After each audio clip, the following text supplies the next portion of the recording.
Hi, good morning. ഞാൻ എങ്ങനെ beef കറി വെക്കുന്നത് കാണിച്ചു തരാം കേട്ടോ. ബീഫ് നന്നായിട്ട് ഒരഞ്ചാറ് വെള്ളത്തിൽ കഴുകിയിട്ട് ഒരു കുക്കറിലിട്ട് കുറച്ച് ഉപ്പ്, കുറച്ച് മഞ്ഞൾപ്പൊടി, പിന്നെ ഇത് പട്ടയുടെ ഇല, പട്ടയുടെ ഇല എടുക്കാൻ പട്ടയുടെ ഇല, ഇത് പട്ടയുടെ കുറച്ച് ഇലയും ഇട്ട് കുറച്ച് വെള്ളം ഇട്ട് പിന്നെ ഒരു സ്പൂണ് ഇട്ട് വെള്ളം ഒഴിച്ചിട്ട് കുറച്ച് സ്പൂൺ ഇട്ടിട്ട് ഒരു 5 വിസിൽ.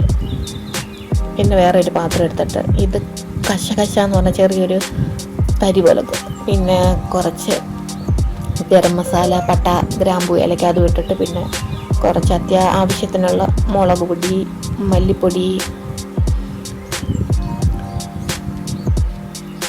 പിന്നെ കുറച്ച് കുരുമുളക്, വളരെ കുറച്ച് കുരുമുളകുകൾ. അപ്പോൾ അതനുസരിച്ച് കുറച്ച് കുരുമുളക് ഇട്ടിട്ട് നന്നായിട്ട് മൂപ്പിച്ചിട്ട് മിക്സിയിൽ ചെറിയ ചൂട് മാറിയിട്ട് കുറച്ച് വെള്ളം കൂടി ഒഴിച്ച് നല്ല പേസ്റ്റാക്കി എടുക്കുക.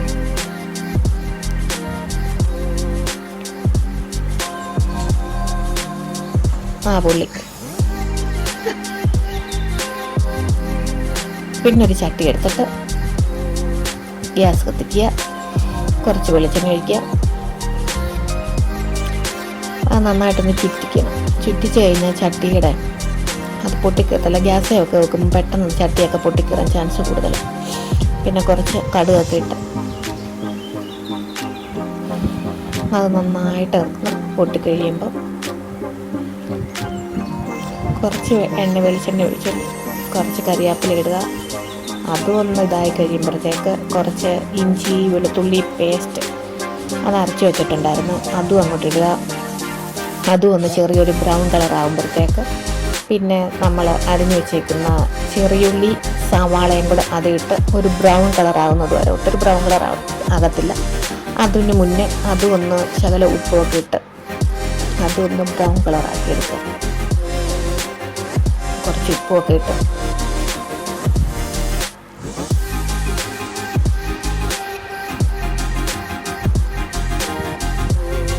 അത് ഒരു ബ്രൗൺ കളർ ആകുമ്പോഴത്തേക്ക് നമ്മൾ അരച്ച് വെച്ചേക്കുന്ന പേസ്റ്റ് ഇട്ടിട്ട് അത് നന്നായിട്ടൊന്ന് ഇളക്കണം. നന്നായിട്ടൊന്ന് മിക്സ് ആക്കിയിട്ട് ആവശ്യത്തിന് അരച്ച പാത്രത്തിൽ കുറച്ച് വെള്ളമൊക്കെ ഇട്ടിട്ട് നന്നായിട്ട് മിക്സാക്കി കുറച്ച് നേരം അടച്ച് വെച്ചിട്ട് പിന്നെ ഇളക്കുക. എന്നിട്ട് ഇനി കുറച്ച് വെള്ളം ഇട്ടിട്ട് അത് നന്നായിട്ട് ഇതാക്കിയിട്ട് അന്നേരം പാത്രങ്ങളൊക്കെ മെടുക്കി വെച്ചാൽ നമ്മുടെ ജോലിയൊക്കെ പെട്ടെന്ന് കഴിയും. അത് നന്നായിട്ട് മിക്സ് ചെയ്യണം. മിക്സ് ചെയ്ത് കഴിഞ്ഞിട്ട് നമ്മൾ വേവിച്ച് വെച്ചേക്കുന്ന ബീഫും കൂടി അങ്ങോട്ട് ഇടുക.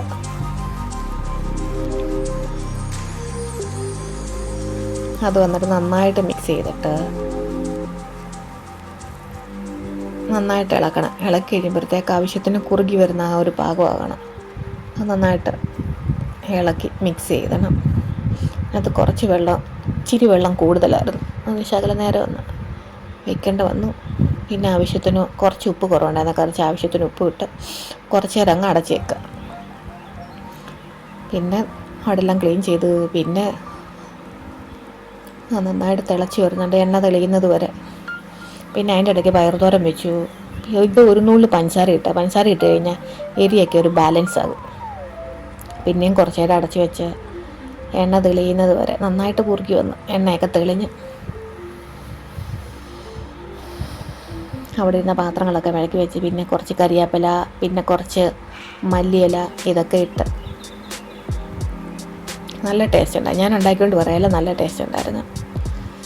നല്ല കുറുകി വന്നപ്പോഴത്തേക്ക് നമ്മൾ അടുക്കളയൊക്കെ നന്നായിട്ട് ക്ലീൻ ചെയ്ത് പിന്നെ ചോറ് കഴിക്കാൻ അങ്ങോട്ട് പോകാൻ. പിന്നെ കുറച്ച് ചോറ് വിളമ്പി. പിന്നെ പയർ തോരന്, ഇത് വള്ളിപ്പയർ തോരന്, പിന്നെ നമ്മുടെ ബീഫ് കറി, നല്ല സൂപ്പർ ബീഫ് കറി ആയിരുന്നു കേട്ടോ. പിന്നെ ഇന്നലെ വേവിച്ച ചക്ക, പിന്നെ കുറച്ച് സവാള, പിന്നെ കുറച്ച് മോരുകറി, ഇതൊക്കെ കൂട്ടി കഴിച്ചു. അപ്പോൾ ഓക്കെ, ബൈ.